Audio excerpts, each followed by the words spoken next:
Bismillahirrahmanirrahim. Assalamualaikum warahmatullahi wabarakatuh.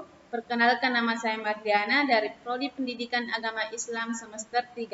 Baik, saya akan memenuhi tugas sejarah pendidikan agama Islam, yaitu tugas final.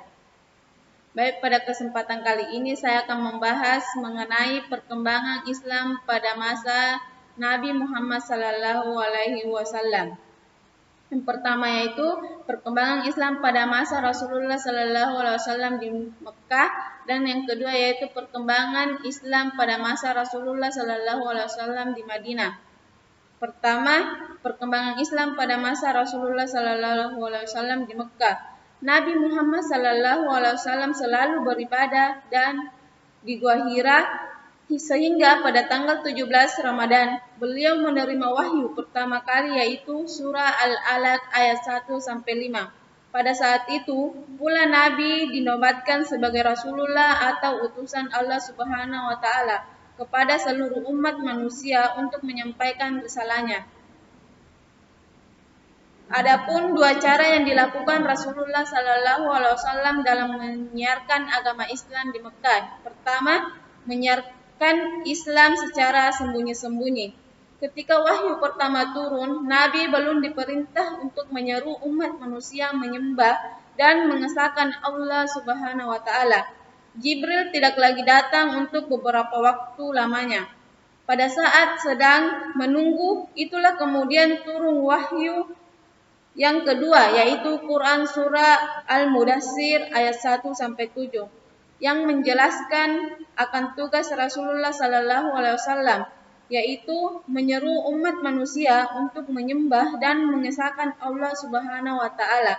Dengan perintah tersebut, Rasulullah SAW mulai berdakwah secara sembunyi-sembunyi. Yang kedua yaitu menyiarkan Islam secara terang-terangan. Penyiaran secara sembunyi-sembunyi berlangsung selama 3 tahun. Sampai turun waktu berikutnya yang memerintahkan dakwah secara terbuka dan terang-terangan. Ketika wahyu tersebut, beliau mengundang keluarga dekatnya untuk berkumpul di Bukit Safa, menyerukan agar berhati-hati terhadap azab yang keras di kemudian hari, yaitu hari kiamat. Bagi orang-orang yang tidak mengakui Allah sebagai Tuhan yang Maha Esa dan Muhammad sebagai utusannya. Pembahasan selanjutnya yaitu perkembangan Islam pada masa Rasulullah SAW di Madinah. Ketika beliau sampai di Madinah, disambut dengan syair-syair dan penuh kegembiraan oleh penduduk Madinah. Hijrah dan Mekah ke Madinah bukan hanya sekedar berpindah dan menghindarkan diri dari ancaman dan tekanan orang kafir Quraisy dan penduduk Mekah yang tidak menghendaki pembaruan terhadap ajaran nenek moyang mereka, tetapi juga mengandung maksud untuk mengatur potensi dan menyusun strategi dalam menghadapi tantangan lebih lanjut, sehingga nanti terbentuk masyarakat baru yang di dalamnya bersinar kembali mutiara tauhid warisan Ibrahim yang akan disempurnakan oleh Nabi Muhammad SAW.